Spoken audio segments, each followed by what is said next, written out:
Hello दोस्तों, PhD का एक नया नोटिफिकेशन स्टार्ट हो गया है जो कि आईसर तिरुवनंतपुरम से है। दोस्तों इन्होंने काफ़ी सारे सब्जेक्ट के लिए आवेदन मांगे हैं। सबसे पहले दोस्तों इन्होंने यहाँ पर इंस्ट्रक्शन दिए हैं, रिक्वायर्ड डॉक्यूमेंट अप्लाई करने की लिंक दी हुई है और मॉडिफाई करने की लिंक भी दी हुई है।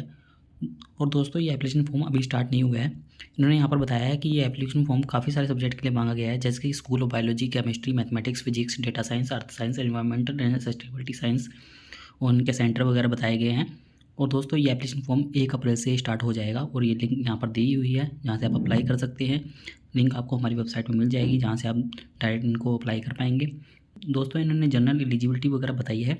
तो सबसे पहले इन्होंने 3 पॉइंट दिए हैं, जिनके अंदर फर्स्ट पॉइंट के अंदर बताया है कि यदि आपके पास 6.5 CGPA है 10 पॉइंट स्केल के हिसाब से मास्टर डिग्री के अंदर। दूसरे के अंदर दोस्तों ये बताया गया है कि आपके पास CISR, JRF, UGC, JRF GATE वगैरह होना चाहिए नेशनल लेवल का, और ये वैलिड होना चाहिए 1 अगस्त 2024 तक।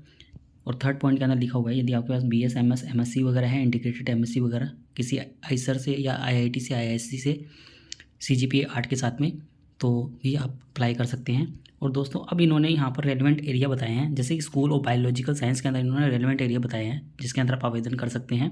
स्पेशलाइजेशन जैसे कि बायोलॉजिकल साइंस के अंदर बताया दिया है इन्होंने कि बायोलॉजिकल साइंस है, केमिकल साइंस है, फिजिकल साइंस है, मैथमेटिक्स है, bio informatics, agriculture science, veterinary science and bachelor degree in medicine MBBS, ये इनके रेलिवेंट एरिया वगैरह है। और कैटेगरी इन्होंने बताई है कि फर्स्ट कैटेगरी देख लीजिए दोस्तों, इन्होंने यहाँ पर एलिजिबिलिटी के अंदर बताया कि जनरल कैटेगरी होनी चाहिए 1 एंड जनरल कैटेगरी 2। ये इन्होंने एलिजिबिलिटी का पॉइंट 1 और 2 बताया है कि यदि आपके पास 1 और 2 पॉइंट कवर कर लेते हो तो भी आप अप्लाई कर सकते हो, या जनरल कैटेगरी 3 को क्रॉस कर लेते हो, या आपके पास जनरल कैटेगरी 3 का क्राइटेरिया फुलफिल है तो भी आप अप्लाई कर सकते हो, या थर्ड पॉइंट के अंदर इन्होंने अलग से और एलिजिबिलिटी बताई है।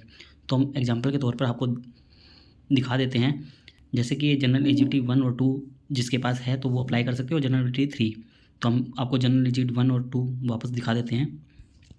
तो ये देखिए दोस्तों, जनरल एलिजिबिलिटी 1 के अंदर आपके पास मास्टर डिग्री होनी चाहिए 6.5 CGPA के साथ में, और साथ में इन्होंने UGC, JRF गेट या CSR JRF वगैरह का मांगा है सर्टिफिकेट वगैरह, और जो 1 अगस्त 2024 तक वैलिड हो तो आप एलिजिबल हो जाओगे।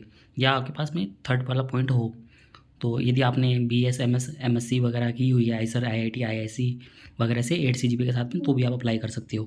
और थर्ड इन्होंने अलग से बताया ही है, ये देख सकते हैं जनरल एलिजिबिलिटी होनी चाहिए आपके पास में एक कोई भी DBT, JRF हो, गेट हो, ये सब डिटेल्स यहाँ पर दी हुई है। और दोस्तों इन्होंने अगला सब्जेक्ट बताया है केमिकल साइंस। केमिकल साइंस के अंदर भी इन्होंने अलग से एलिजिबिलिटी दी है, ये देख सकते हो। तो इनका क्राइटेरिया अलग अलग है सबका, तो ये अच्छे से देख लीजिएगा। हम सब्जेक्ट देख लेते हैं। तो अगला सब्जेक्ट इन्होंने मैथमेटिकल साइंस बताया है, और अगला physical science, data science, earth environmental and sustainability science. और दोस्तों इन्होंने यहाँ पर स्कूल वाइज रिसर्च एरिया वगैरह बताया है। तो आप ये इन्होंने यहाँ पर एरिया के अंदर लिंक वगैरह दी हुई है, तो ये आप फैकल्टी मेंबर की लिंक वगैरह है, तो आप चेक कर सकते हैं कि कौन सा फैकल्टी मेंबर क्या रिसर्च एरिया के अंदर स्टडी करवा रहा है। तो ये देख सकते हैं कि इन रिसर्च एरिया इन्होंने दिया हुआ, उनके नीचे फैकल्टी की डिटेल्स वगैरह दी हुई है, तो आप लिंक पर क्लिक करके इनकी डिटेल्स वगैरह अच्छे से देख सकते हैं। दोस्तों अब हम आगे कुछ और इन्फॉर्मेशन वगैरह देख लेते हैं। उन्होंने यहाँ पर आगे कुछ और इन्फॉर्मेशन ऐसे ही अलग से और बताई हुई है, तो ये कंप्लीट इन्फॉर्मेशन पूरा यहाँ पर दी हुई है। और दोस्तों इन्होंने यहाँ पर कुछ अलग से रिसर्च एरिया और रेलिवेंट एरिया वगैरह एलिजिबिलिटी वगैरह बताई हुई है ये स्कूल के हिसाब से। तो हम स्कूल के सेंटर के हिसाब से ये देख लेते हैं।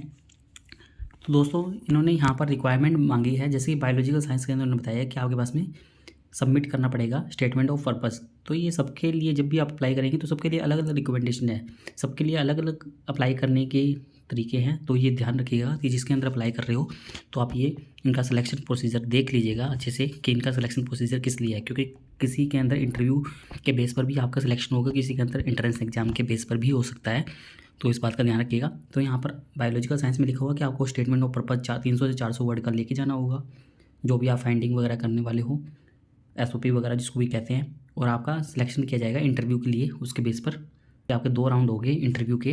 तो first round interview online conduct किया जाएगा, उसके बाद में आपको तिरुवनंतपुरम आईसर के अंदर जाना होगा और वहाँ पर आपका कंडक्ट किया जाएगा इंटरव्यू। तो इस प्रकार से होगा। और केमिकल साइंस के अंदर इन्होंने बताया कि आपके मार्क्स और रैंक्स देखी जाएगी CISR, JRF, UGC, JRF या गेट के अंदर, तो उसके हिसाब से इंटरव्यू के लिए शॉर्ट लिस्ट किया जाएगा। ऐसे ही उन्होंने मैथमेटिकल साइंस के लिए बताया गया है कि हम शॉर्ट लिस्ट करेंगे इंटरव्यू के लिए, आपकी एलिजिबिलिटी वगैरह देखेंगे जो आपने फुल की है कि नहीं। तो इस प्रकार से इन्होंने सभी के लिए बताई है, तो ये अच्छे से आप रीड आउट कर लीजिएगा। आगे इन्होंने दोस्तों इंपॉर्टेंट डेट्स वगैरह बताई है। इंपॉर्टेंट डेट्स के अंदर दोस्तों ने बताया कि ये 1 अप्रैल से फॉर्म स्टार्ट होगा, 22 अप्रैल इसकी लास्ट डेट रहेगी। और इन्होंने आगे इंटरव्यू बताया है कि बायोलॉजिकल साइंस का फर्स्ट राउंड आपका फर्स्ट वीक ऑफ जून के अंदर हो जाएगा और second final round fourth week of June के अंदर हो जाएगा। केमिकल साइंस का 24 से 25 जून को होगा, मैथमेटिकल साइंस का 6 से 7 जून को होगा, फिजिकल साइंस का 29 से 30 अप्रैल को होगा, डेटा साइंस का सेकंड वीक ऑफ मई के अंदर होगा और WSSC के अंदर आपका 2 से 3 मई का होगा, CMRI के अंदर आपका 2 से 3 मई को होगा, CHPC के अंदर 22 से 24 मई को होगा।